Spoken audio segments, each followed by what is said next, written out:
Rajkot highway પર બાબરા પોલીસનો દરોડો। Eicher ટ્રકના ચોરખાનામાંથી ₹12.75 લાખનો વિદેશી દારૂ ઝડપાયો। બાબરા અમરેલી જિલ્લાના બાબરા તાલુકાના કોટડાપીઠા ચેકપોસ્ટ નજીક રાજકોટ હાઈવે પર બાબરા પોલીસે મોટી કાર્યવાહી હાથ ધરી આઈસર ટ્રકના ગુપ્ત ચોરખાનામાં છુપાવેલો ₹2.70 લાખથી વધુ કિંમતનો ભારતીય બનાવટનો વિદેશી દારૂ ઝડપી પાડ્યો હતો। ટ્રક, મોબાઈલ ફોન સહિત કુલ ₹12.75 લાખનો મુદ્દામાલ કબજે કરી એક આરોપીની ધરપકડ કરવામાં આવી છે। ભાવનગર રેન્જના આઈજીપી અળવી અસારી અને અમરેલી જિલ્લા પોલીસ અધિક્ષક સંજય ખડાતના માર્ગદર્શન હેઠળ જિલ્લામાં દારૂ જુગારની પ્રવૃત્તિઓ સામે ચાલી રહેલા અભિયાન દરમિયાન વિભાગીય પોલીસ અધિકારી વિસ્મય માનસેટાના માર્ગદર્શન અને બાબરા પોલીસ સ્ટેશનના પીઆઈ આર પરમારની રાહબરી હેઠળ પોલીસ ટીમ પેટ્રોલિંગમાં હતી। તે દરમિયાન બાતમી મળી હતી કે કોટડાપીઠા તરફથી એક આઈસર ટ્રકમાં વિદેશી દારૂનો જથ્થો રાજકોટ તરફ લઈ જવામાં આવી રહ્યો છે।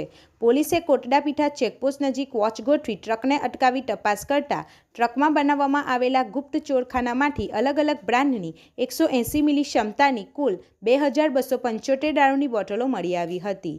પોલીસે ગ્રીન લેબલ રિઝર્વ વિસ્કીની 1170 બોટલ, આરજે ગ્રીન સ્પેશિયલ વિસ્કીની 405 બોટલ અને 8 PM સ્પેશિયલ રેડ વિસ્કીની 700 બોટલ મળી કુલ ₹2,70,200નો દારૂ કબજે કર્યો હતો। ઉપરાંત ₹10 લાખ કિંમતનો આઈસર ટ્રક અને ₹5,000નો વિવો Y100 મોબાઈલ ફોન સહિત કુલ ₹12,75,200નો મુદ્દામાલ જપ્ત કરવામાં આવ્યો હતો।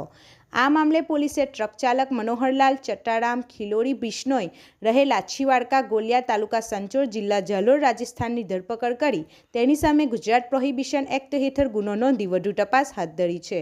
આ સમગ્ર કામગીરીમાં PI R Parmar, ASI Kiranbhai Solanki, head constable Rajbha Vaghela, Rameshbhai Kotar તેમજ પોલીસ કોન્સ્ટેબલ જગદીશભાઈ રામાણી, ગોકળભાઈ રાતડિયા, વિજયભાઈ ચારદિયા અને ભરતભાઈ મકવાણાએ મહત્વપૂર્ણ ભૂમિકા ભજવી હતી।